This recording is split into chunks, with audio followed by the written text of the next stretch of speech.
Sa gitna ng sigaw ng paghamak at pagtawa, biglang bumuhos ang madilim, malapot na sarsa ng adobo kasama ang kumikinang na sebo at taba sa maayos na buhok ng isang babaeng opisyal.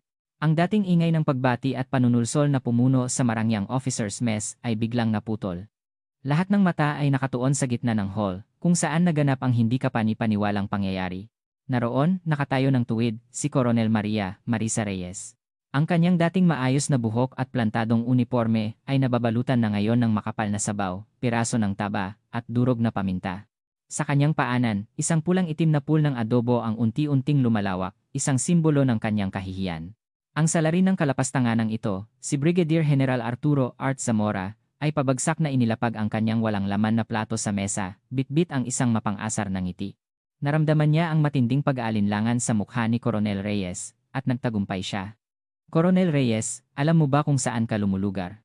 Ito ang paraan ng AFP Logistics and Materiel Command, ALMAC, upang salubungin ang mga nagmamalaki at hindi marunong sumunod.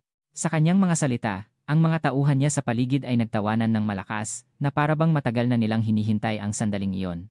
Ngunit hindi nila alam, ang kanilang mga tawa ay parang kampana ng kamatayan, nagpapahiwatig ng kanilang nalalapit na libing. Hindi nila nakita ang mga mata ng babaeng nakatayo sa kanilang harapan.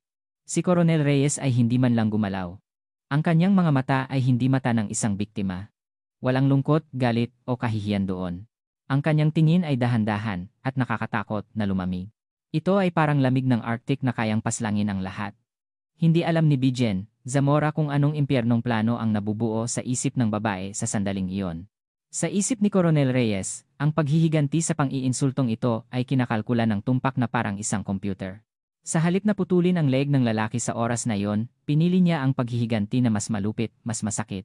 Gagawin niyang libing ang pinakamaliwanag na araw ng buhay ni Zamora ang Major General Promotion Ceremony na gaganapin pagkaraan ng ilang araw, isang mapanirang spektakel na sisira sa buo niyang karera sa militar.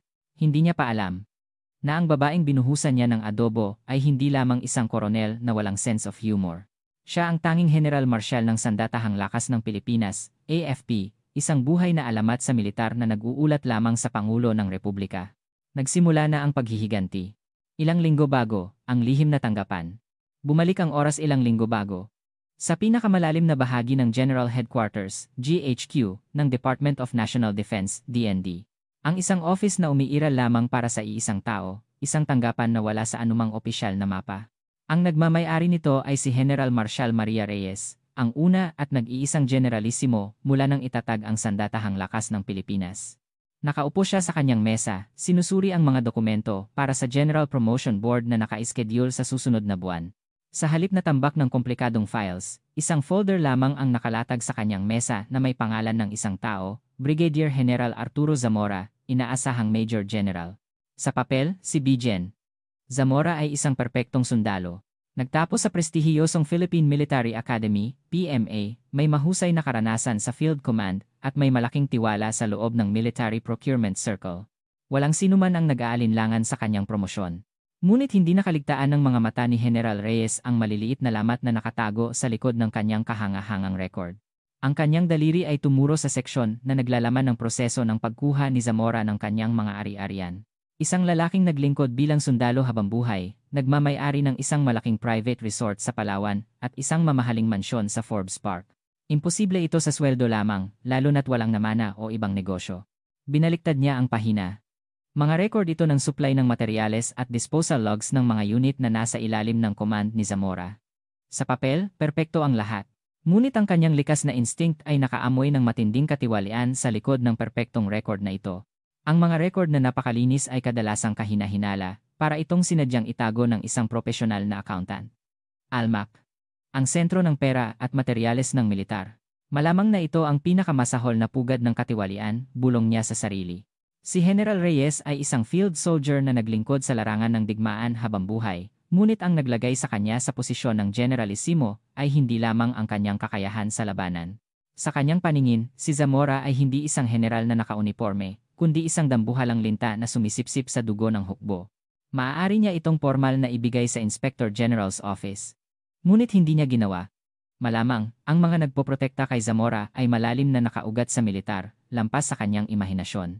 Ang isang padalos-dalos na pagsisiyasat ay maaaring magtapos sa scapegoat lamang o mas masahol pa, bumalik sa kanya. Nagdesisyon siya. Upang bunutin ang pugad ng mga linta na ito, kailangan ng isang tao na pumasok mismo sa pinakamalalim na bahagi ng lungga. At mayroon lamang isang tao sa bansa na kayang gawin ang misyong iyon, siya mismo. Tinawag niya ang kanyang tapat na adjutant, si Coronel Benigno Benny Santos, na nakasama niya sa loob ng ilang dekada. Pinatawag niyo po ako, mahal na General Marshal. Tumayo si General Reyes at tumingin sa bintana. Coronel Santos, eksaktong sundin ang sasabihin ko. Oo, General Marshal. Una, lumikha ng isang bagong dummy file sa sistema ng personnel ng DND sa pangalan ni Maria Reyes. Ang ranggo ay Coronel, Specialty ay Logistics Administration. Ipaalam na kalalabas lang niya mula sa isang overseas peacekeeping mission at inilipat sa ALMAC. Nanginginig ang mata ni Coronel Santos. General Marshal, hindi kaya't balak niyo pong mag-infiltrate ng personal? Masyadong mapanganib. Tinaas ni General Reyes ang kamay upang pigilan siya. Ito ay utos, hindi isang diskusyon. Pangalawa, habang wala ako, ikaw ang hahawak sa lahat ng aking opisyal na schedule at approvals. Ang katotohanan na ako ang Generalissimo ay dapat mabura sa alaala ng lahat maliban sa Pangulo at ikaw. Walang pag-aatubili, inalis niya ang 5 stars ang nag-iisang simbolo ng Generalissimo ng militar ng Pilipinas na kumikinang sa kanyang balikat. Kinuha niya ang combat fatigue na may simpleng colonel's rank sa tabi nito. Gupitin niya ang mahaba niyang buhok na pinalaki sa loob ng mga dekada at naglagay ng makeup upang magmukhang mas matanda, may kaunting kulubot at pagod nagtatago bilang isang pangkaraniwang middle-aged na babaeng opisyal. Ang dating kahanga-hangang alamat ay nawala.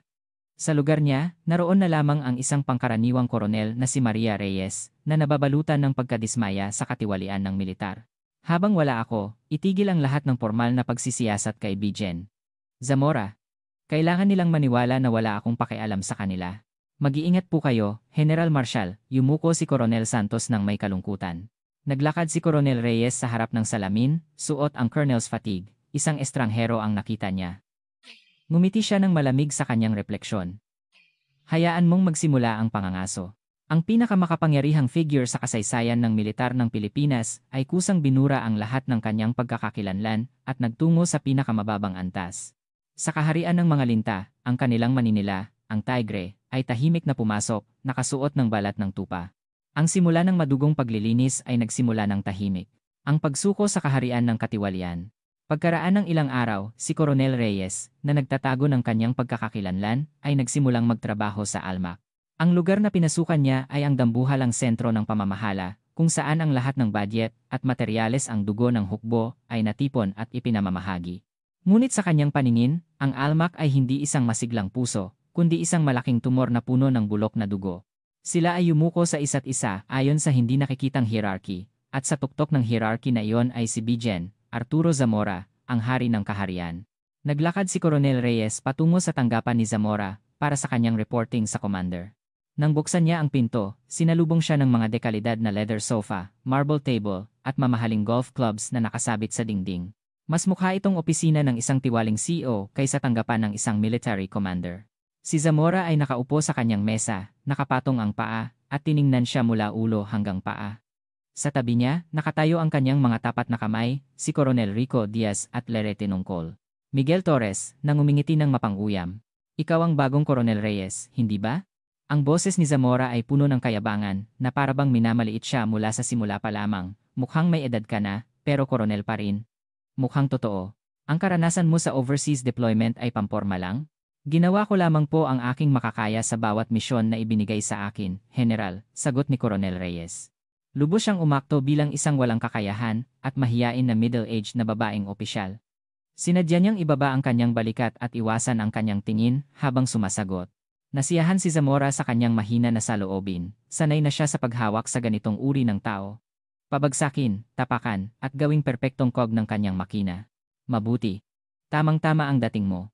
Mayroon akong isang masakit na problema na kailangang ayusin. Magandang pagkakataon ito upang subukan ang kakayahan mo, Coronel Reyes. Itinulak niya ang isang makapal na folder ng dokumento na parang nagtatapon sa paanan niya. Ito ang lahat ng listahan ng military supplies na dinaan sa disposal sa loob ng huling 10 taon sa command natin at ang lahat ng kontrata sa mga external company na nagproseso nito. Tumulong si Coronel Diaz na nakatayo sa tabi niya. Masyadong napakarami kaya't walang sinuman ang nagtangkang hawakan ang files na iyan.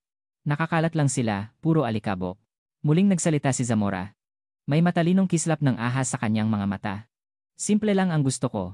Reviewin ang lahat ng files na ito hanggang mamayang gabi at isumite ang summary report sa 10 pahina lamang. At walang legal issue o accounting error ang dapat makita sa kahit isang kontrata. Gumawa ka ng ulat na nagsasabing walang problema. Kaya mo ba? Iyon ay isang imposibleng misyon.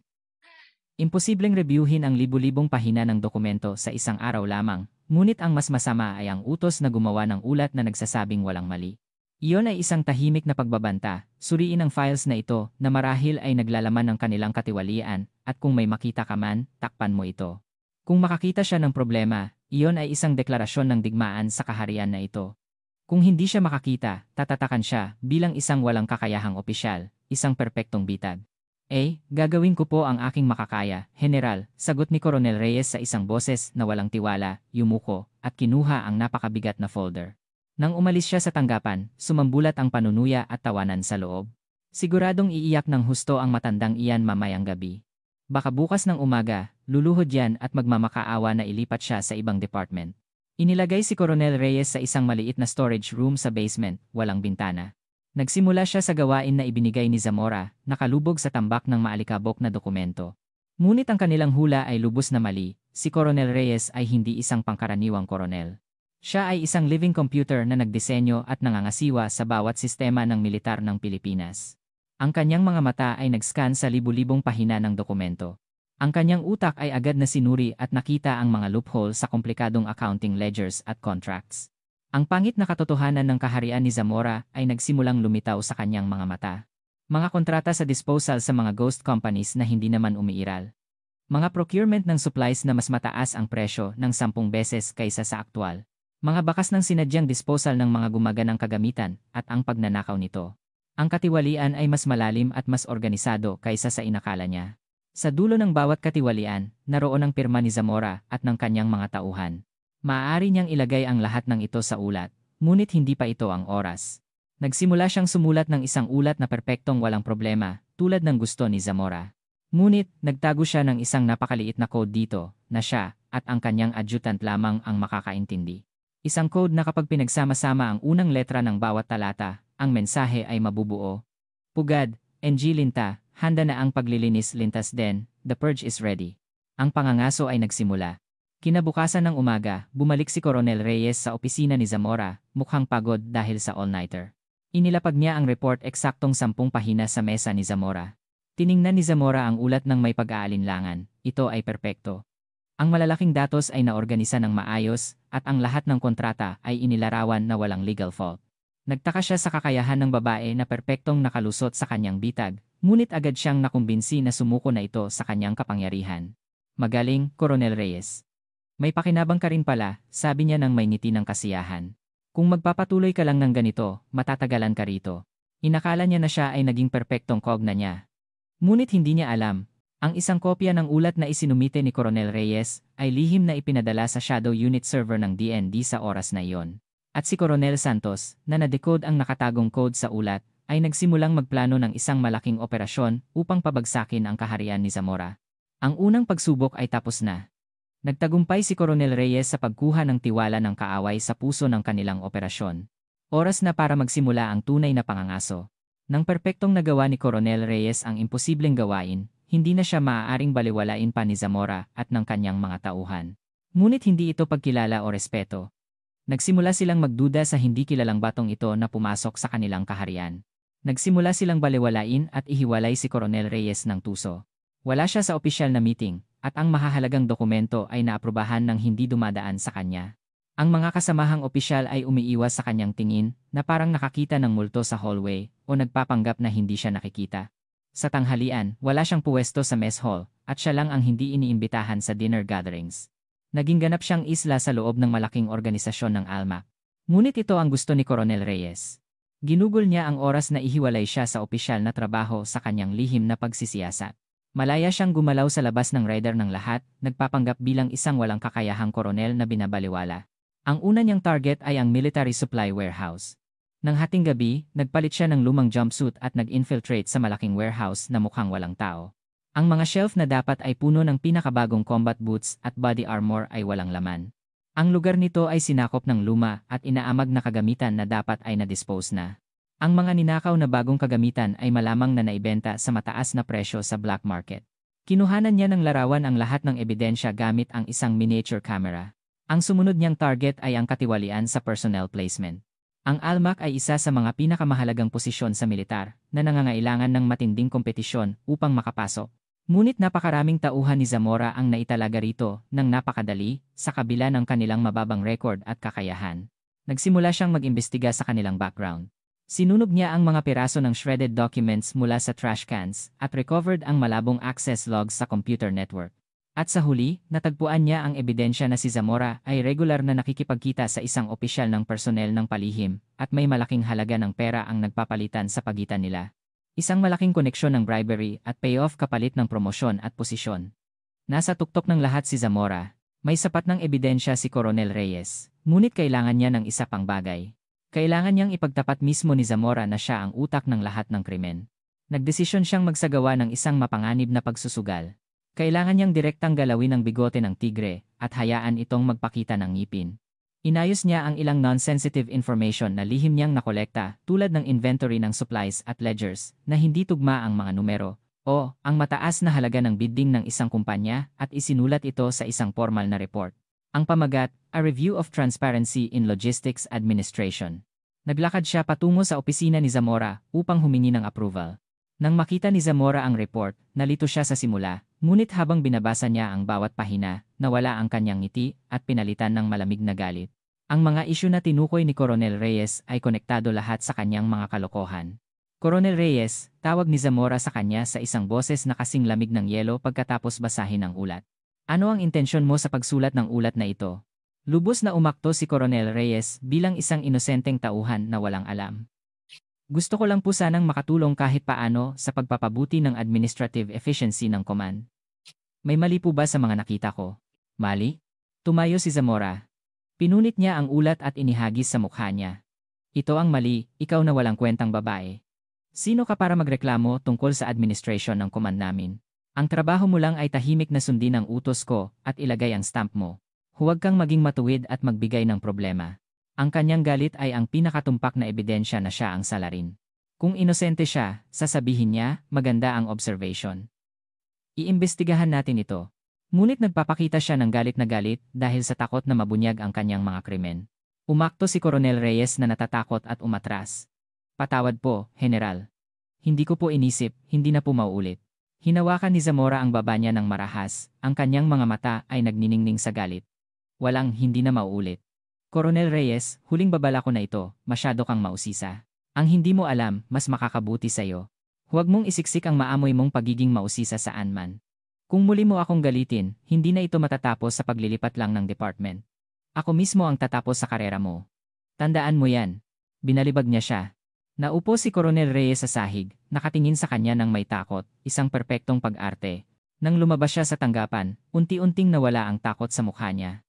Pinalitan ito ng malamig at nasisiyahang ngiti ng isang hunter na nakumpirma na ang prey niya. Ang huling puzzle piece ay nabuo na. Ang natitira na lang ay ilabas ang lahat ng ebidensya sa publiko at hilahin ang aroganteng hari mula sa kanyang trono. At ang stage para dito ay ang Major General Promotion Party ni Zamora sa loob ng ilang araw. Oras na para gawin ang pinakamaliwanag na araw ng kanyang buhay bilang pinakamiserableng libing. Ang bakal na kurtina ay nagsimula ng mabiyak. Ang araw ng paghihiganti. Bumalik ang oras sa kasalukuyan, sa gabi bago ang lahat ng trahedya. Ang officers mess ng ALMAC ay punong-puno ng mga opisyal na nagtitipon upang ipagdiwang ang promosyon ni Bijen. Zamora sa Major General. Sa ilalim ng marangyang chandelier, ang mahaba at sunod-sunod na lamesa ay punong-puno ng mamahaling alak at masasarap na pagkain. Hindi ito isang lugar para pag-usapan ang karangalan ng militar, kundi isang malaking market kung saan ang pagnanasa ng mga taong gustong manulsol sa makapangyarihan ay kumukulo. Si Zamora, ang bida ng event, ay tumatawa ng mayabang, nasiyahan sa papuri at flattery na ibinubuhos sa kanya. Sa wakas, nakuha niya ang pangarap niyang 2 stars at ang posisyon ng Division Commander ang puso ng hukbo. Mukhang wala nang makakahadlang sa kanyang daan. Ngunit sa isang sulok ng kanyang isip, may isang maliit na tinik na patuloy na gumugulo sa kanya, ang tinik na may pangalang Coronel Maria Reyes. Mula nang mangyari ang report incident ilang araw na ang nakalipas, kung saan hinipon niya ang kanyang sikreto, pinalakas ni Zamora ang pagbabantay kay Coronel Reyes. Ramdam niya sa instinct na balewala ni Coronel Reyes ang kanyang babala at patuloy pa rin itong naghahalungkat. Ang kanyang tingin, ang kanyang katahimikan, ang lahat sa kanya ay nagpapahina sa kanya. Hindi lamang siya isang inosenteng whistleblower, may mas malaki pang nakatago sa likod niya, isang masamang premonition na hindi umaalis sa kanyang isip. Ang kanyang pagkabalisa ay naging katiyakan ng lihim na nagulat ang kanyang tapat na kamay, si Coronel Rico Diaz. General, may kakaiba, bulong ni Coronel Diaz sa tainga ni Zamora. Gaano man namin hanapin ang past personnel records ni Coronel Reyes, hindi namin mahanap ang deployment record niya sa overseas o ang kanyang previous unit record. Para siyang multo na bigla na lang lumitaw. Kumunot ang noo ni Zamora. Anong sinasabi mo? Formal kaming humingi sa DND network, ngunit ang file niya ay classified bilang top secret at access ay blocked. Hindi makatarungan na ang file ng isang kernel ay top secret. Malinaw na mayroong sinadyang nagtatago ng kanyang pagkakakilanlan. Nang marinig niya ang mga salitang iyon, umilaw ang warning light sa isip ni Zamora. Hindi siya isang pangkaraniwang koronel, siya ay isang hindi kilalang hunter na sinadyang nag-infiltrate para sa kanya. Kung gayon, sino ang nagpadala ng hunter na iyon? Ang kalaban niya ba sa Inspector General's office, o mas mataas pa? Isang malamig na pawis ang tumulo sa kanyang likod. Napagtanto niya na ang opponent na minamaliit niya ay maaaring isang mapanganib na nilalang na kayang putulin ang kanyang leeg. Hindi na niya ito maaaring hayaan. Kailangan niyang alisin siya bago siya maghukay ng mas malalim at ibunyag ang katotohanan ng kanyang malaking kaharian sa publiko. Ngunit ang basta-basta na pag-alis sa kanya ay hindi magandang hakbang. Kung may malaking puwersa talaga sa likod niya, ang kanyang pagkawala ay maaaring magdulot ng mas malaking hinala. Pinili niya ang isang mastuso at malupit na paraan. Sa halip na pisikal na alisin siya, nagdesisyon siyang tapakan ang kanyang karangalan, ang kanyang pride bilang sundalo, at ang kanyang dignity bilang tao sa harap ng publiko, upang gawin siyang isang vegetable na hindi na makabangon. Anuman ang background niya, ang isang sundalong nawalan ng karangalan ay kasing tulad ng isang patay na sundalo. At pinili niya ang kanyang sariling maluwalhating promotion party ngayong gabi bilang execution stage. Sa sandaling nasa tuktok ng tagumpay niya, ipapakita niya ang kaaway na nagbanta sa kanya sa pinakameserableng paraan, ipinapakita ang kanyang kapangyarihan sa lahat, at ipinapakita kung ano ang mangyayari sa sinumang maglakas loob na hamunin siya. Lihim siyang nag-utos kay Coronel Diaz. Espesyal na imbitahan si Coronel Reyes sa dinner ngayong gabi. Sabihin mo na direktang utos ito ng commander upang hindi siya makatakas. Kaya, si Coronel Reyes ay nakatanggap ng imbitasyon sa kanyang sariling execution ground. Alam niyang ito ay isang bitag. Ngunit hindi siya umiwas. Sa halip, hinintay niya ang araw na ito. Ang sandaling si Zamora ay pinakamayabang at pinakanakakampante ay ang perpektong pagkakataon upang isaksak ang dagger sa kanyang puso. Sinadya ni Coronel Reyes na magsuot ng luma at pangkaraniwang colonel's uniform at pumasok sa hall ng walang makeup. Nang lumitaw siya, isang kakaibang katahimikan ang bumaba sa maingay na hall. Alam ng lahat ang hindi magandang relasyon sa pagitan niya at ni Zamora. Nilapitan siya ni Zamora, hawak ang isang wine glass. Ang kanyang mukha ay may huwad at mabait na ngiti, na parabang nagpapatawad sa lahat. Coronel Reyes, dumating ka. Masyado akong naging masama noon, pero sana maintindihan mo na ginawa ko iyon dahil mahal kita. Magandang araw ko ngayon, kaya sana ay mag-celebrate tayo ng magkasama. Hindi sumagot si Coronel Reyes sa kanyang mapagkunwari na mga salita. Tiningnan lang niya ito ng may walang laman na mata. Ang kanyang saloobin ay sapat upang galitin si Zamora. Naramdaman niya ang hindi matitiis na galit sa babaeng tumanggi sa kanyang pagiging generous. Nagdesisyon siyang hindi na niya kailangang magpatuloy sa pag-arte. Tumaas ang boses niya upang marinig ng lahat ng opisyal sa paligid. Pero, Coronel Reyes, ano ba yang suot mo? Anong klaseng araw ba ngayon at sinuot mo ang maamag na uniforme na nakaimbak sa warehouse? Sabi nga, ang isang babae ay dapat marunong mag-ayos bago maging sundalo. Kaya kasiguro hindi pa nakapag-asawa at nabulok dyan bilang koronel sa edad mong yan. Ang kanyang mga salitang nakakainsulto ay sinundan ng tawanan mula sa iba't ibang sulok ng hall. Ang oras ng paghatol ay nagsimula ng umangat. Ang lahat ay nangyayari ayon sa malupit na senaryo ni Zamora, at kasabay nito, ayon din sa maingat na plano ng paghihiganti ni Coronel Reyes. Ang dagger sa puso ng ahas. Kaya kasiguro hindi pa nakapag-asawa at nabulok dyan bilang koronel sa edad mong yan. Ang mapang-uyam na boses ni Bijen. Zamora ay umalinganggaw sa Marangyang Hall. Ang kanyang mga salita ay hindi simpleng biro. Ito ay parang isang matalim na dagger na sinasaksak ang buong buhay ng babaeng ito at ang kanyang karangalan bilang isang sundalo sa harap ng publiko. Ang kanyang mga tauhan ay nagmadali, parang mga hiyena, nagdadagdag ng insulto sa kanyang panunuya. Tama ang general. Para makakuha ng star ang isang babaeng sundalo, mas mahalaga ang ganda at pagiging flirty kaysa sa kakayahan, panunulsol ni Coronel Diaz sa kanyang matabang boses. Sayang, Coronel Reyes. Kung mas maaga ka sanang sumama sa line ng general, hindi ka na sana tumandang mag-isa ngayon, inihagis ni Alitinong. Cole. Torres ang lason niya, nagpapanggap na nagbibigay ng comfort. Ang kanilang mabababang salita ay dumating sa kanya mula sa lahat ng direksyon, parang mga dagger na tumama sa kanya. Ngunit si Coronel Reyes ay hindi pa rin gumagalaw. Tiningnan niya sila ng walang emosyon, parang isang audience na nanonood ng isang boring na play na hindi tungkol sa kanya. Ang kanyang katahimikan ay naging catalyst na nagdala sa kanilang kayabangan sa sukdulan. Naramdaman ni Zamora na ang kanyang saloobin ay isang tahimik na paglaban sa kanya. Nagdesisyon siyang tapusin ang play na ito ng may kasikatan. Dinampot niya ang isang malaking plato ng adobo na may braised pork na nakalagay sa tabi ng mesa, tumutulo ang makapal, madilim na sarsa nito. Coronel Reyes, tawag niya. Hindi ko alam kung nagpunta ka rito para mag-celebrate sa promotion ko o para manggulo. Pero huwag mong baliwalain ang goodwill ko. Itinapat niya ang plato ng adobo sa mukha niya. Ayan, isang adobo na espesyal na ibibigay ko sa iyo. Kung kunin mo ito, lumuhod ka at mangako ng katapatan sa akin, patatawarin ko ang lahat ng kawalang galang mo noon. Ano? Anong say mo sa offer ko?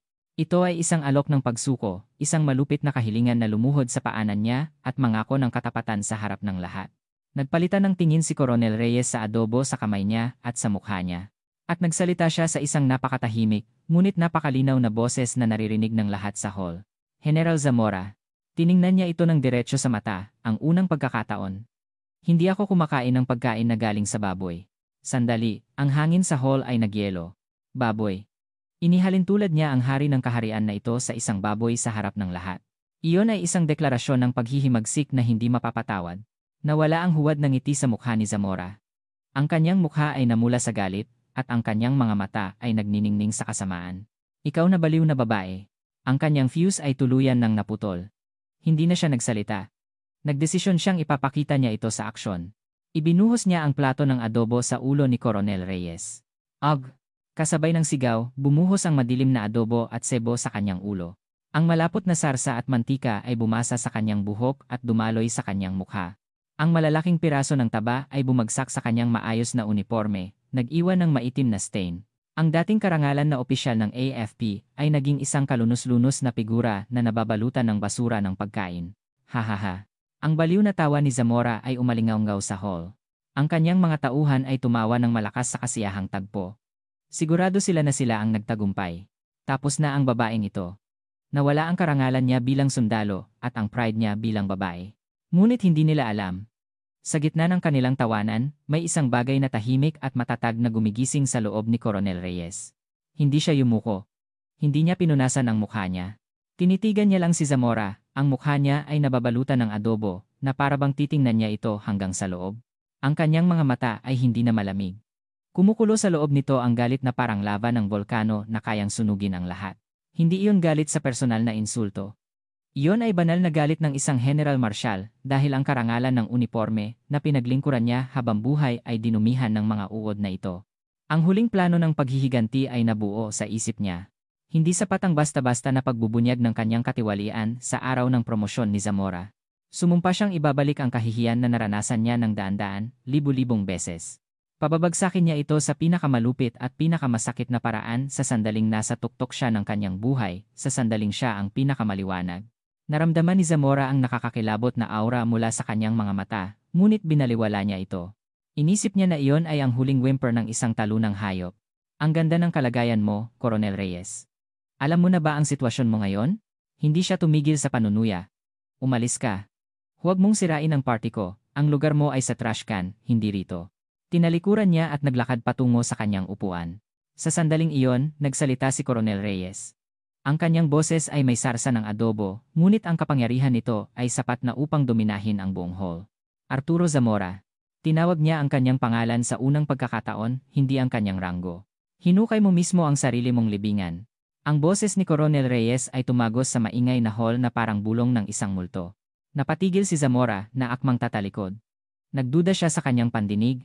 Paano naglakas loob ang isang simpleng koronel na tawagin ang kanyang pangalan ng walang ranggo at magsumpa sa kanya, isang Major General to be? Muling namula ang mukha niya sa galit. Naglakad siya ng mabilis patungo kay Coronel Reyes, na parang hahawakan ang kwelyo niya, at sumigaw, "Ikaw na baliw na babae. Hindi mo pa rin naiintindihan? Saan mo nakuha ang lakas ng loob mo? Ha?" Napatigil ang tawanan ng mga tao sa paligid. Lahat ng mata ay nakatuon sa dalawang taong nasa bingit ng isang insidente. Ngunit si Coronel Reyes ay hindi man lang natakot. Sa halip, mas tumuwid ang kanyang likod, at ang kanyang baba ay nakataas ng may dignidad. Ang kanyang mukha ay may adobo stain, ngunit ang kanyang tingin ay mas malamig at mas mapanganib kaysa sa anumang jewelry. Hindi na iyon tingin ng isang koronel. Iyon ay tingin ng isang Supreme Commander na nag-uutos sa buong hukbo, ang tingin ng isang General Marshal. Dahil sa kanyang matapang na saloobin, naramdaman ni Zamora ang hindi maipaliwanag na pagbabanta. Upang itago ang kanyang pagkabalisa, sumigaw siya ng mas malakas, tinutulak siya. "Alam mo ba kung ano ang ginagawa mo ngayon? Insubordination. Mutiny, sapat na ito upang tanggalin ang uniforme mo. Hindi lang iyon, tatawagin ko ang immediate superior mo, at ipapaulat ang kasalanan mo sa kanya ngayon din." Ang rank at chain of command ay ganap sa malaking organisasyon ng militar. Ngunit muling nalampasan ni Coronel Reyes ang kanyang hula. Hindi siya nagalit o natakot. Sa halip, tiningnan niya si Zamora ng may malalim at malungkot na awa, na parang tumitingin sa isang child. At nagsalita siya ng napakatahimik, ngunit tumagos sa puso ng lahat ng naroroon na parang isang malamig na dagger. "Ang immediate superior ko, General Zamora." Binigyan niya ng diin ang salitang General Zamora. "Habang suot ko ang uniformeng ito, ang nag-iisa kong superior na kailangan kong i-report ay ang nag-iisang commander-in-chief ng bansang ito, ang mahal na Pangulo." Huminto siya sandali at tiningnan ang namumutlang mukha ni Zamora ng may interes. At inihagis niya ang huling kuko sa kabaong sa puso nito. "Pero, sino ang superior mo na kailangan mong i-report?" Walang-wala. Isang perpektong katahimikan ang bumaba sa hall, kung saan maririnig mo kahit ang pagbagsak ng karayom. Lahat ay nagsisikap na maunawaan ang kahulugan ng mga salitang sinabi niya. Nag-uulat lamang sa Pangulo. Mayroon lamang iisang nilalang sa militar ng Pilipinas na kayang magsalita ng ganoong salita. Isang rank na umiiral lamang sa teorya, ngunit walang sinuman ang nakakita sa katotohanan nito. Ang ranggo na pinahintulutan lamang sa isang tao sa buong hukbo. Ang 5 bituin. General Marshal. Napatigil ang utak ni Zamora. Ang kanyang pupil ay nanginginig ng husto na parang may lindol. "Pangulo. General Marshal, impossible. Hindi maaari." Pilit siyang umiling, sinusubukang tanggihan ang katotohanan sa harap niya. Ang pangkaraniwan at maamoy na middle-aged na babae na minamaliit at tinatapakan niya ay hindi maaaring maging isang nilalang na parang langit. Iyon ay isang bangungot. Ang mga mukha ni na Coronel Diaz at Lieutenant Col Torres na nakatayo sa tabi niya ay namumutla na. Mas mabilis nilang naintindihan ang sitwasyon kaysa kay Zamora. Nahaharap sila sa nakakatakot na katotohanan, naglakas loob silang magtapon ng dumi sa mukha ng isang buhay na alamat. Pinanood ni Coronel Reyes ang kanilang mga litong ekspresyon ng may malamig na ngiti, parang isang audience na nasisiyahan sa isang mahusay na play. Hindi na niya kailangang ibunyag pa ang kanyang pagkakakilanlan. Sa isang salita lamang, nagtagumpay na siya ng perpekto sa digmaang ito. Hindi na siya nag-abala sa kanila. Sinampal niya ang adobo stain sa kanyang uniforme, parang nagtatanggal ng dumi. At tumalikod siya, naglakad patungo sa labasan ng hall. Nang makarating siya sa pinto, huminto siya sandali. Hindi siya lumingon, inihagis niya ang huling salita kay Zamora, na nakatingin ng nakatulala. Hindi ito isang salita ng mapagpakumbabang pagpapatawad. Ito ay huling hatol ng isang executioner na umaalinganggaw mula sa pinakamalalim na bahagi ng impyerno. At General Zamora. Tungkol sa Major General Promotion Ceremony mo. Siguradong dadalo ako.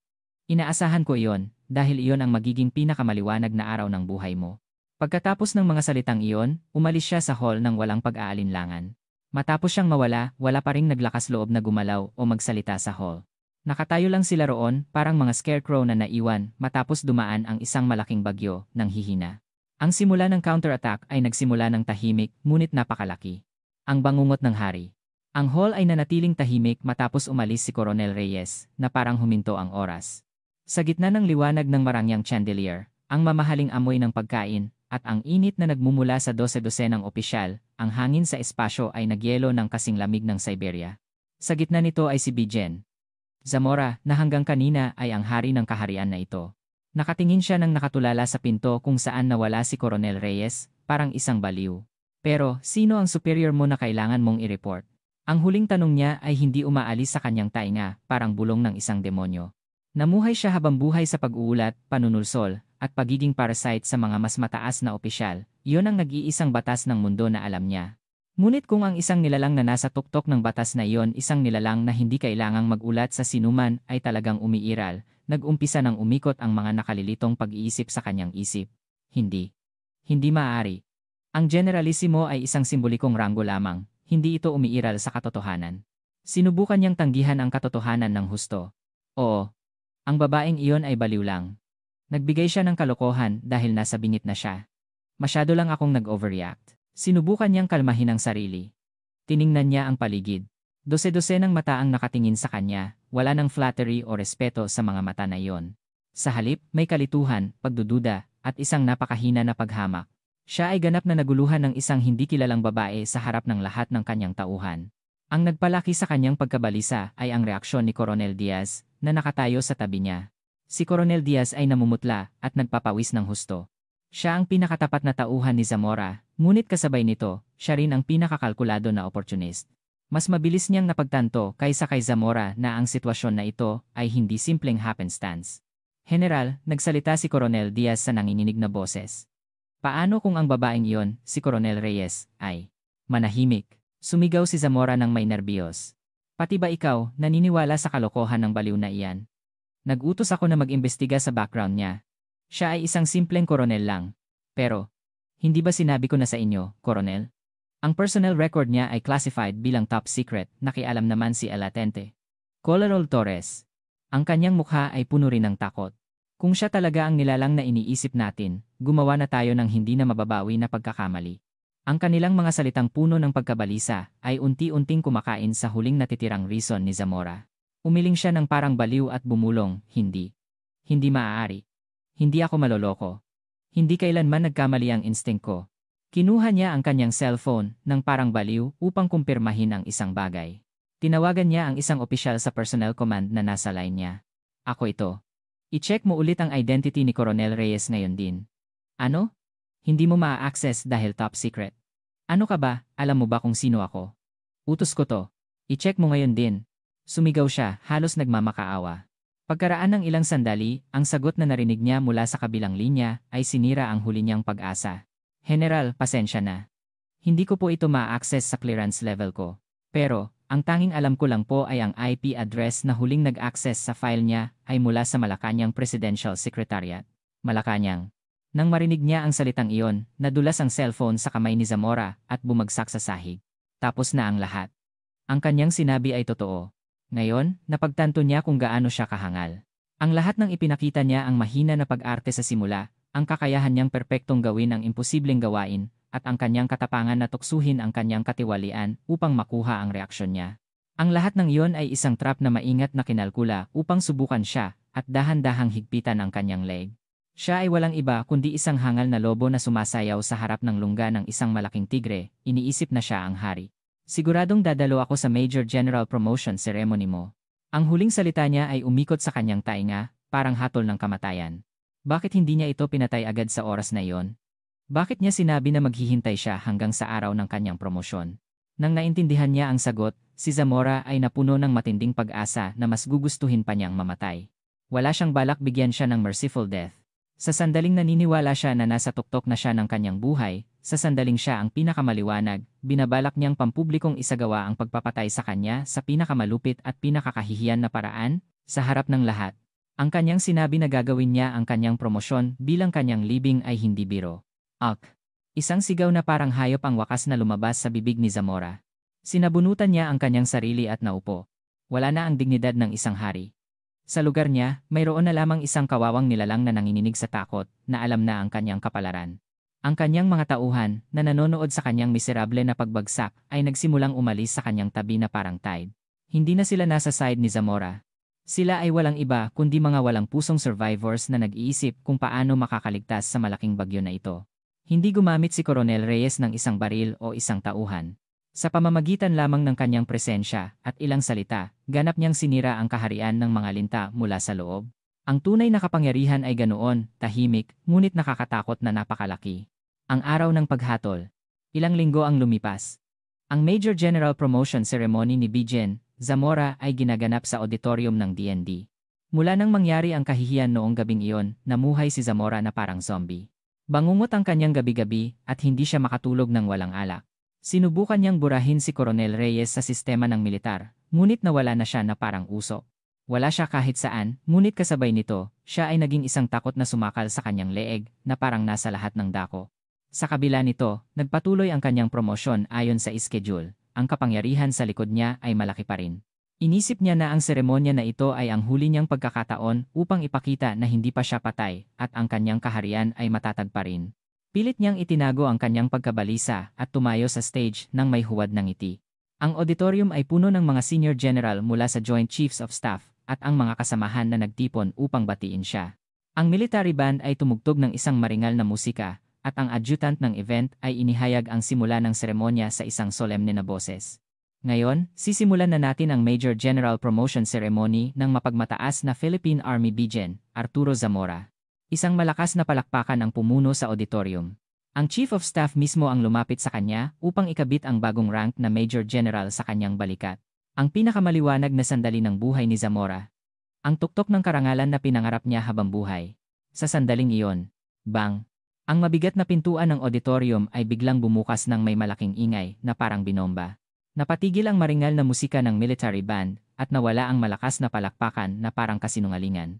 Lahat ng mata sa auditorium ay sabay-sabay na tumingin sa pinto. Sa pinto, nakatayo ang isang babae. Nag-iisa siya. Ngunit ang napakalaking aura na nagmumula sa kanya ay nagdomina sa lahat ng bagay sa auditorium, parang isang general na nagtagumpay na nagdadala ng 10,000 sundalo. Nakasuot siya ng isang perpektong puting ceremonial uniform na isinusuot lamang sa pinakamataas na military event.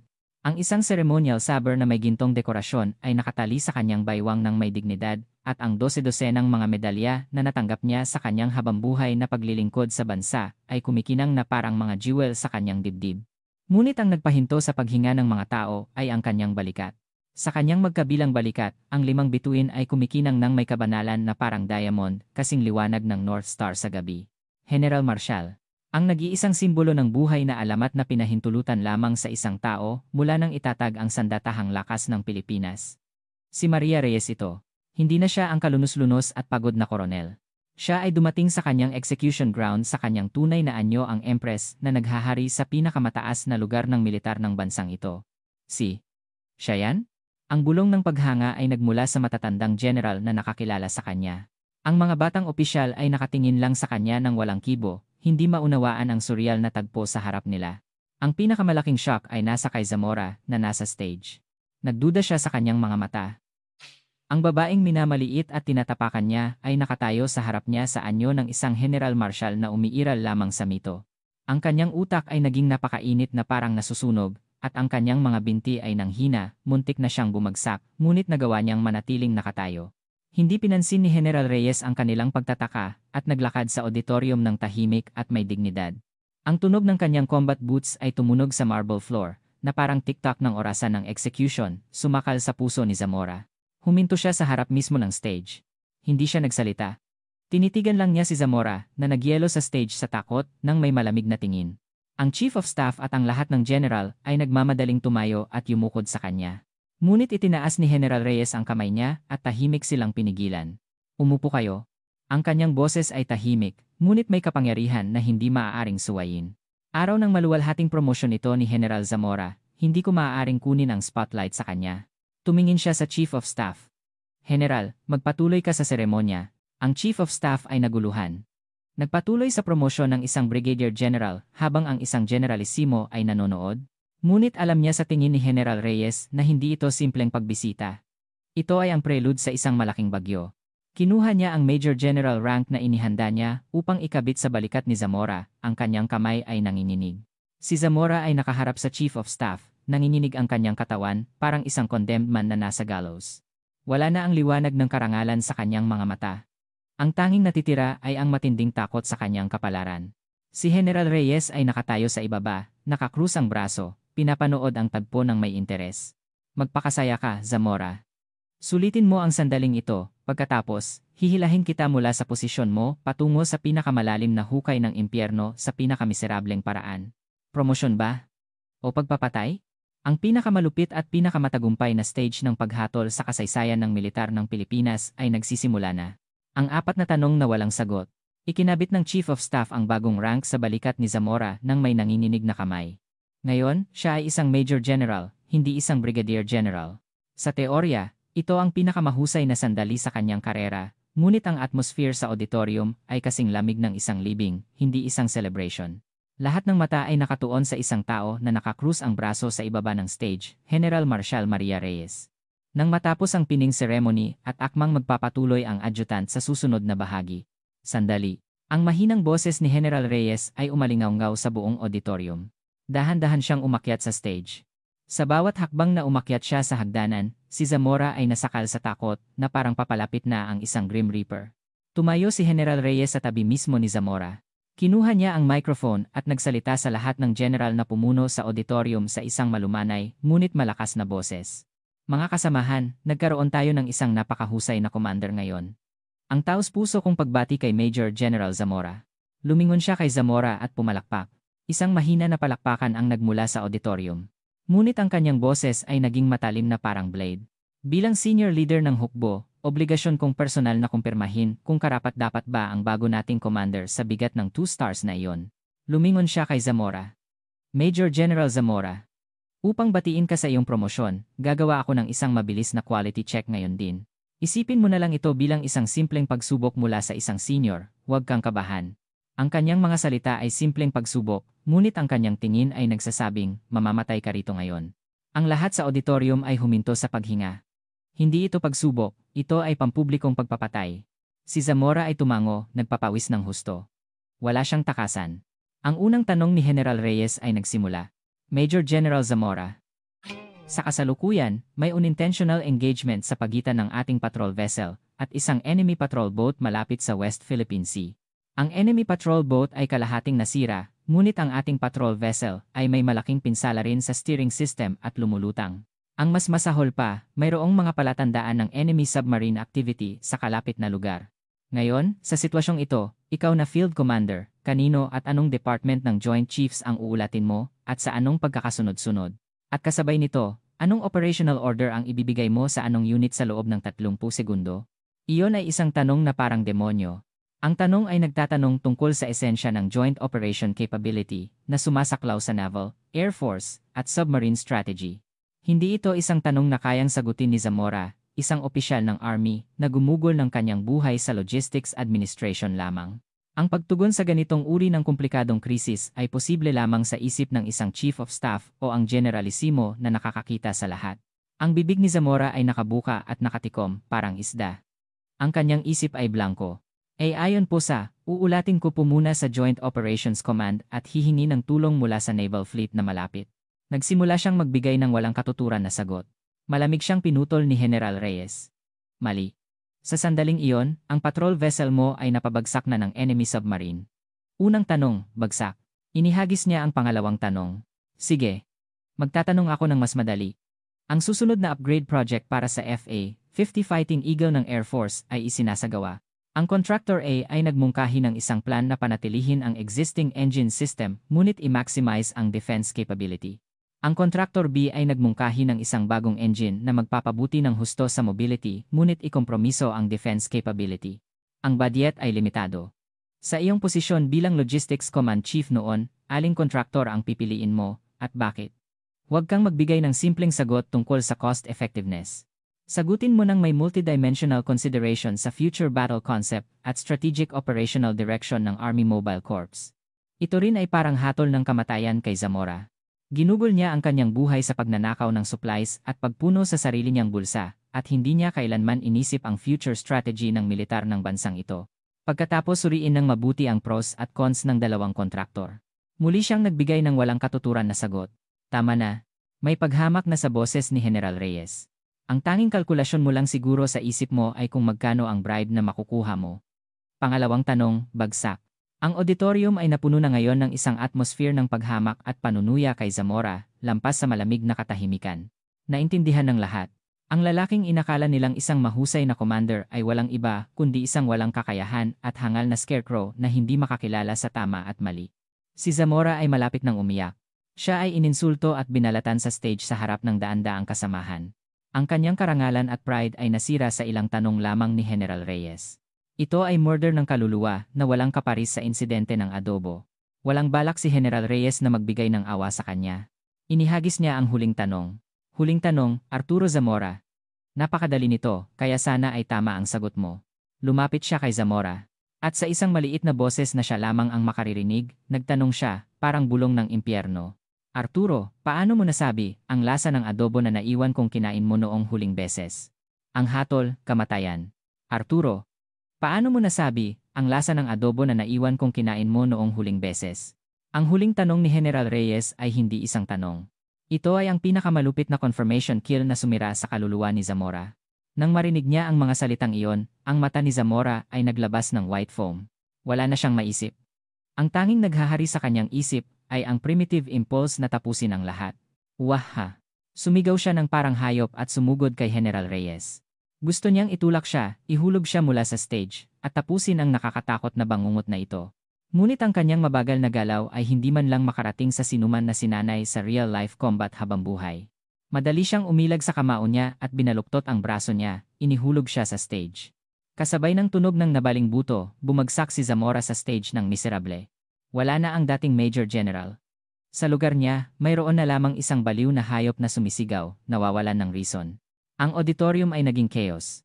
Ang mga military police ay nagmadaling umakyat sa stage at pinigilan si Zamora. Ang Chief of Staff ay namutla, hindi alam kung ano ang gagawin.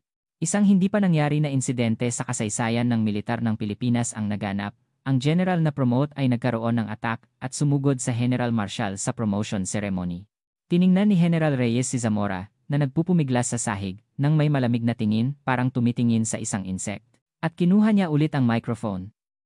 Ang kanyang boses ay umalingaunggaw sa buong auditorium, parang boses ng isang absolute ruler na nagpapatahimik sa lahat ng kaguluhan. Nagulat kayo, hindi ba? Ang nakita ninyo ay ang tunay na crisis management capability ng bago nating Major General na si Arturo Zamora. Ang kanyang mga salita ay may malamig na panunuya. Nawalan ng reason at naging marahas sa kanyang superior nang nabunyag ang kanyang kawalang kakayahan. Masasabi ba nating ito ang quality ng isang commander na may pananagutan sa buhay ng libu-libong tauhan? Kinindatan niya ang kanyang adjutant, si Coronel Santos, na nakatayo sa tabi ng podium. Kinuha ni Coronel Santos ang kanyang laptop at kinonekta ito sa large screen ng auditorium.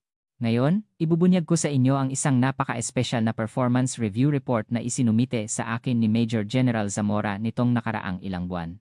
Malamang, ito ang pinakamahusay na ebidensya upang patunayan ang kanyang tunay na kakayahan kaysa sa anumang tanong na ginawa ko.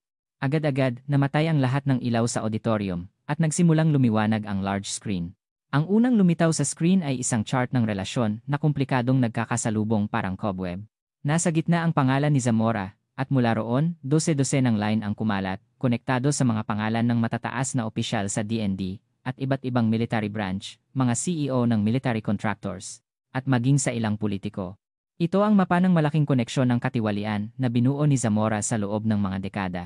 Nagsimulang magbulungan ang mga tao sa auditorium. Ang mga mukha ng mga opisyal na ang mga pangalan ay nasa chart ay namutla.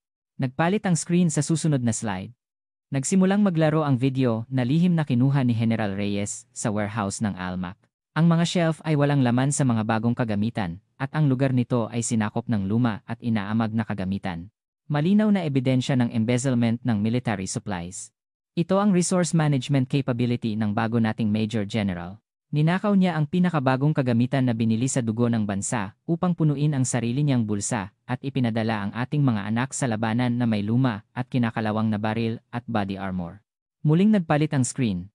Sa pagkakataong ito, 12 ng record ng bank transactions sa dummy accounts at overseas banks ang pumuno sa screen. Mga bakas ng astronomical amount ng black money na dumaloy sa bulsa ni Zamora at ng kanyang mga kasabwat. Ito ang kanyang budget execution capability.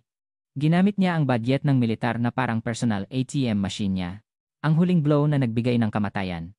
Ang screen ay naglaro ng lihim na audio recording ng pag-uusap ni Zamora at ng isang Elete Gen. Ilang linggo na ang nakalipas sa opisina, kasama ang subtitles. Ang hangal na iyan. Bakit buhay pa yan hanggang ngayon? I-dispose mo na ng walang bakas. Anong bagay? Ilang beses ko nang sinabi, tawagin mo yan na disposal resource. Ang kanilang mga boses, ang kanilang pangit na plano sa krimen, ay umalingaw-ngaw sa tainga ng lahat sa auditorium ng buong buo. Nang matapos ang lahat ng video, ang auditorium ay nabalutan ng perpektong katahimikan. Iyon ay isang mabigat at madilim na katahimikan na nagmula sa malalim na pagkasuklam sa isang tao, lampas sa pagtataka. Tumalikod si General Reyes sa screen at humarap sa lahat ng general sa auditorium. Kinuha niya ang microphone at inihagis ang huling tanong. Ang kanyang boses ay kasing solemne at kasing determinado ng paghatol ng langit. Ito ang tunay na performance review report na isinumite ng bago nating Major General na si Arturo Zamora. Ngayon, nagtatanong ako sa inyo. Mayroon ba sa inyo, kahit isa, ang gustong ipagkatiwala ang buhay ng inyong mga tauhan sa ganitong tao at ikabit ang sagradong rank ng Major General sa kanya? Walang sinuman ang sumagot o hindi na kailangang sumagot. Ang hatol ay tapos na. Sa pinakakumpleto, pinakawalang awa, at pinakamatagumpay na paraan, ang paglilinis. Ang huling tanong ni General Reyes ay umalingaw-ngaw, naghihiwa sa mabigat na katahimikan ng auditorium. Ang kanyang tanong ay hindi simpleng tanong. Ito ay isang matalim na dagger sa konsensya ng buong hukbo at isang de facto death sentence na ibinigay sa mga tiwali. Sa sandaling walang naglakas loob na magsalita, ang lahat ng pinto ng auditorium ay sabay-sabay na bumukas, parang may nagkasundong senyas. At mula roon, dose-dosenang ahente ng DND Joint Inspectorate Team na nakaitim na uniforme at mga miyembro ng Military Police Special Operations Unit na fully armed ang dumagsa sa loob na parang tide. Ang lahat ng ito ay bahagi ng maingat na plano ni General Reyes. Inutusan niya si Coronel Santos na ibigay ang lahat ng ebidensya sa Inspectorate Team at agad na salakayin ang lugar sa mismong sandali na siya ay nasa podium. Ang Inspector General, si Bijen Cesar Balicot, ay naglakad ng mabilis sa stage nang walang pag-aalinlangan. Una siyang nagbigay ng crisp salute kay General Marshal Reyes at pagkatapos ay lumapit kay Zamora na umiiyak sa sahig, pinipigilan ng mga military police at nagsalita sa isang malamig na boses. Arturo Zamora, nulled ang iyong Major General promotion simula ngayon. Bukod pa rito, ikaw ay agarang inaaresto sa lugar na ito sa mga kasong violation of the National Security Act, treason, incitement to murder, astronomical bribe acceptance, at embezzlement of military supplies. Hindi niya binigyan ng pagkakataon si Zamora na magpaliwanag. Sumugod ang mga military police at marahas na inalis ang Major General rank na kakalagay lang sa kanyang balikat. Ang pinakamaliwanag na sandali ng kanyang buhay ay naging pinakakahihiyan na sandali sa loob lamang ng ilang minuto. Ang malamig na posas ay ikinabit sa kanyang pulso. Ngunit hindi nagtapos doon ang paglilinis. Lumingon si Bijen, balikot at sumigaw sa lahat ng general na nakaupo sa auditorium. Hawak niya ang listahan ng koneksyon ng katiwalian na ipinakita sa screen kanina. Ang mga pangalan na tatawagin ko ay tumayo agad sa kanilang mga upuan. Ang kanyang boses ay umalingaw-ngaw sa auditorium na parang tawag ng isang Grim Reaper. Alma Coronel Rico Diaz, Personnel Command Bijen.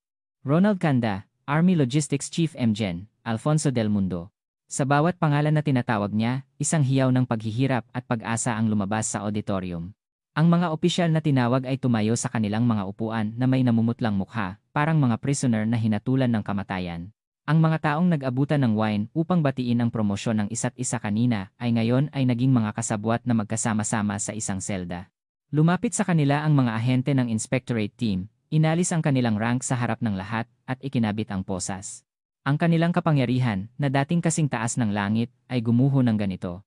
Ang auditorium ng DND sa araw na iyon ay hindi naging promotion ceremony ground, kundi ang scene ng pinakamalaking operasyon ng pag-aresto sa kasaysayan ng sandatahang lakas ng Pilipinas. Pinanood ni General Reyes ang lahat ng tagpo ng tahimik at may walang laman na mata. Ang bagong simula. Ang insidenteng ito, na tinawag na War of the Stars, ay nagpayanig sa buong hukbo hanggang sa ugat nito. Ang Military Innovation Special Committee, na pinamumunuan ni General Marshal Reyes ay itinatag, at ang Military Prosecutor's Office ay nagtatag ng pinakamalaking Special Investigation Headquarters sa kasaysayan. Ang pagsisiyasat ay lumawak lampas sa almak ni Zamora patungo sa buong militar. Ang mga naarestong general ay nagsimulang magbunyag at magtaksil sa isa't isa upang makaligtas. Ang pangit na katotohanan ng promotion selling, katiwalian sa procurement, at defense scandal na palihim na nangyayari sa loob ng hukbo sa loob ng mga dekada ay nagsimulang mabuksan, parang balat ng sibuyas. Dose-dose ng star ang nahulog. Hindi lang sila tinanggalan ng uniforme, kundi nakulong sa malamig na selda. Ang karangalan at kayamanan na pinagsikapan nilang buuin habang buhay ay naging abo. Ang paglilinis ni General Reyes ay parang isang walang awang dagger na walang dugo o luha. Hindi siya naapektuhan ng anumang plea o political pressure. Balak niyang putulin ang lahat ng bulok na sanga na nagkakasakit sa malaking puno ng hukbo sa pagkakataong ito. Iyon ay isang masakit na proseso. Ang sandatahang lakas ng Pilipinas ay naharap sa pinakamalaking krisis nito simula nang itatag ito. Ngunit kasabay nito, iyon din ang pinakamalaking pagkakataon. Ang huling pagkakataon upang putulin ang bulok na laman, maglagay ng bagong dugo, at maging isang malakas na hukbo na muling pagkatiwalaan ng publiko. Si General Reyes ay nasa sentro ng lahat ng malaking pagbabago. Tahimik ngunit sa pinakamakapangyarihang paraan, inilatag niya ang pundasyon ng isang bagong hukbo mula sa likod ng kasaysayan. Ang paglilinis ay ang pinakamasakit na paghihirap upang buksan ang isang bagong panahon. Ang katapusan at ang simula. Matapos ang malaking paglilinis na tinawag na War of the Stars, ang sandatahang lakas ng Pilipinas ay dumaan sa isang masakit na panahon ng self-reflection at sumalubong sa isang bagong panahon. Ang Military Innovation Special Committee na pinamumunuan ni General Marshall Reyes ay nagreporma sa sistema ng personnel ng hukbo hanggang sa ugat nito. Hindi na maaaring manalo ang connections o bribe sa merit at karangalan. Ang promotion board ng general ay inilipat sa isang public verification system na kasama ang mga external expert at civilian representative, hindi lang sa loob ng militar. Ang record ng lahat ng candidate, ang proseso ng pagkuha ng ari-arian, at ang anonymous evaluation ng kanilang mga tauhan lahat ay transparent na ibinunyag. Ang lahat ng posisyon, kasama ang ALMAC, ay ibinigay na ngayon sa pinakamahusay na talent na kayang gawin ang misyon ng pinakamahusay, hindi na spoils of power. Ang hangin ng pagbabago ay nagbigay ng bagong sigla sa buong hukbo. Ang mga bata at mahuhusay na opisyal ay hindi na nanulsol sa mga mas mataas na opisyal, kundi nag-aral at nagsanay ng husto upang patunayan ang kanilang merit. Ang paniniwala na mananalo ang katarungan ay naging pinakamalakas na puwersa na nagpapatatag sa disiplina ng hukbo na nabagsak. Isang taon pagkaraan, sa isang maaraw na araw ng tagsibol, si General Marshall Reyes ay tahimik na nag-iinspeksyon sa isang artillery unit sa Forward Operating Base sa Bataan, nang hindi ibinubunyag ang kanyang presensya. Nakasuot pa rin siya ng luma at pangkaraniwang colonel's uniform. Habang naglilibot siya sa unit, napansin niya ang isang batang babaeng opisyal na nangunguna sa artillery training kasama ang mga sundalo, pinagpapawisan. Siya si Cap. Janine Cruz, ang batang opisyal na palihim na naglagay ng isang tasa ng mainit na kape sa kanyang mesa at nagbigay ng tahimik na suporta nang binaliwala siya ng lahat sa ALMAC isang taon na ang nakalipas. Siya ay isang mahusay na talent na hindi na-promote dahil hindi siya kasali sa koneksyon ng katiwalian ni Zamora. Sa sandaling iyon, tumakbo ang battalion commander sa kanya at nagbigay ng masayang balita. Kapitan Cruz, tumawag ang headquarters. Pumasa ka sa major promotion board. Batiin kita. Ang mukha ni Cap. Cruz ay lumiwanag sa isang masayang ngiti. Ang kanyang mga tauhan ay naghihiyawan at pinatungan siya sa balikat na parang sarili nilang tagumpay. Wala na ang inggit o labanan na nakita sa ALMAC noon. Ang tanging naroon ay ang taos-pusong paggalang at pagbati para sa isang leader na kinilala sa kanyang merit. Pinanood ni General Reyes ang tagpo mula sa malayo at sa wakas ay ngumiti ng payapa, isang ngiti na matagal nang hindi niya nagawa. Iyon ang imahe ng hukbo na gusto niyang protektahan. Sa lugar kung saan pinutol ang mga bulok na puno, ang malusog at puno ng pag-asa na mga bagong sibol ay nagsimula ng mag-ugat at lumaki. Hindi na siya nagtagal doon. Ang kanyang papel ay tapos na. Tahimik na lang niyang babantayan ang bagong kagubatan na inalagaan niya mula sa likod. Tahimik siyang tumalikod at nawala na naman bilang isang walang pangalan na shadow sa mainit na sikat ng tagsibol. Ang ating kwento ay nagtatapos sa simula ng bagong pag-asa. Mayroong isang babae. Ginamit niya ang kanyang katalinuhan, karangalan, at ganap na kapangyarihan upang sirain ang isang malaking kaharian ng katiwalian. Ginawa niya ang sinabi ng lahat na imposible. Ipinakita niya sa atin na habang lumalalim ang dilim, mas lalong lumiwanag ang bituin. Nahaharap tayo sa maraming Arturo Zamora at ang hindi patas na sistema na nilikha nila sa ating buhay. Minsan, ang pader ay napakataas at matibay na tayo ay nawawalan ng pag-asa at pinipiling manahimik. Kinukumbinsi natin ang sarili na, anong magagawa ng boses ko para mabago ang mundo? Ngunit ang kwentong ito ay nagtatanong sa atin. Kung ikaw ay haharap sa kawalang katarungan ng isang malaking organisasyon, pipiliin mo ba ang katahimikan o magsasalita ka? Pipiliin mo ba ang pagsuko sa kawalan ng pag-asa? O ipaglalaban mo ang lahat? Naniniwala ka ba na ang katapangan ng isang tao ay kayang magpabago sa mundo? Ibahagi ang iyong mga pag-iisip sa comment section. Ang iyong maliit na boses ay maaaring maging isang malaking sigaw na magpapabago sa mundong ito at gagawin itong mas makatarungan.